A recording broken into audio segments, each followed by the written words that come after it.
Welcome to the Real Estate Espresso Podcast, your morning shot at what's new in the world of real estate investing. I'm your host, Victor Menashe. On today's show, we're talking about shifts in economic data that are coming fast and furious. The economic indicators are changing faster than at any time I can remember. In fact, there's so many things happening right now, it's somewhat difficult to decide exactly what to talk about today. We just had a historic interest rate increase on Wednesday of this week, and the words of Jerome Powell have been headline makers. They've been picked apart and analyzed, and for me, the biggest tell in that story is that there were no questions in the question period about quantitative tightening or the handling of the mortgage-backed securities market. It's one of the key indicators of what's going to happen for mortgage liquidity. A lot of these economic indicators are changing daily, but we're not going to talk about the interest rate increase. Instead, we're going to examine why the National Association of Realtors continues to assert that there's a shortage of nearly 6.8 million homes across the United States. In fact, this statistic has been quoted in the news for an entire year. It's almost widely accepted as fact. This report came out on June 16th, almost a year ago to the day of 2021. And since then, the association has continued the narrative that the nation needs another 6.8 million homes. But these statistics fail to hang together when you look at the data more closely or when you look at it on a local level. The key to this story is understanding all of the headwinds and tailwinds in housing, understanding demographics. Household formation has been growing with the millennial generation now launching. The catalyst for household formation is young people moving out and having babies. As of November of 2021, just over 6 months ago, the number of millennials aged 18 to 24 living at home with one or both parents was 55% for women and 59.9% for men. Those aged 25 to 34, we still had 13.2% of women and 20.7% of men living at home with their parents. We keep hearing about the shortage of homes in this narrative. As of 2021, there were 2.25 million short-term rentals in the U.S., down 50,000 from 2.3 million short-term rentals in 2020. Of these rental listings, 82%, or 1.845 million, are entire homes, as opposed to a room in a residence. In addition to that, we have statistics from 2018 that approximately 5% of Americans own a second home. We also know that this number increased significantly during the pandemic, although we don't have actual statistics that are current to today. We also know that in the wake of the financial crisis that began in 2008, a large number of the homes that appeared in the distressed market were in fact second homes.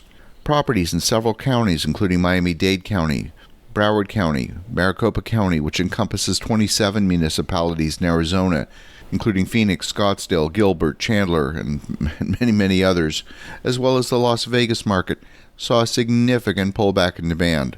It seems that in moments of financial stress, people will protect the primary homestead and sell the second home, even if it means selling at a loss.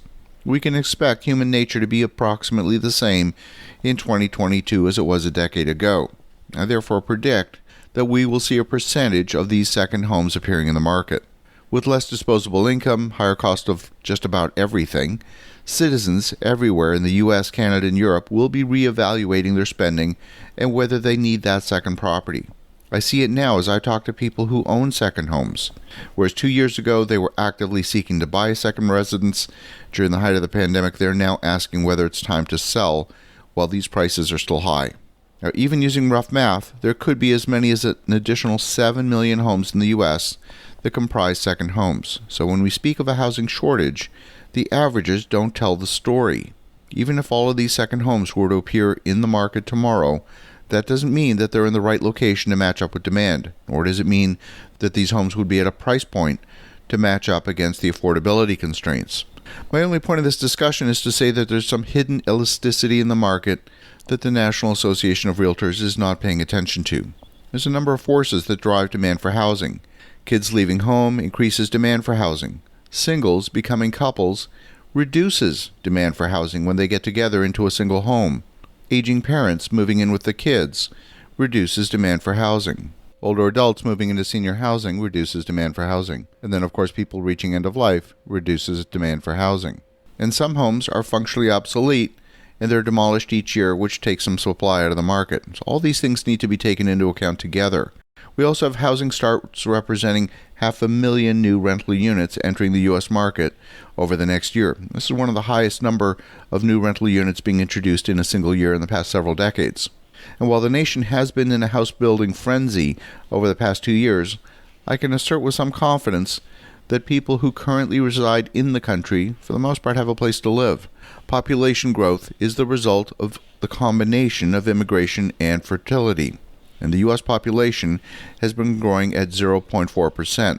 That translates into a need for about 1.3 million new homes per year in the U.S., and housing starts in the U.S. have been averaging about 1.5 million homes per year over the last several years. So the U.S. is in fact gaining ground against demand. And so far, when I crunch all the numbers, I think the United States is looking for somewhere in the range of about 1 million homes over and above the current rate of manufacturing. It's far less than the 6.8 million homes that the National Association of Realtors has been projecting. And moreover, there is in fact that elasticity within the existing market for a shadow inventory of homes to appear on the market in the event of an economic downturn. As you think about that, have an awesome rest of your day. Go make some great things happen. We'll talk to you again tomorrow.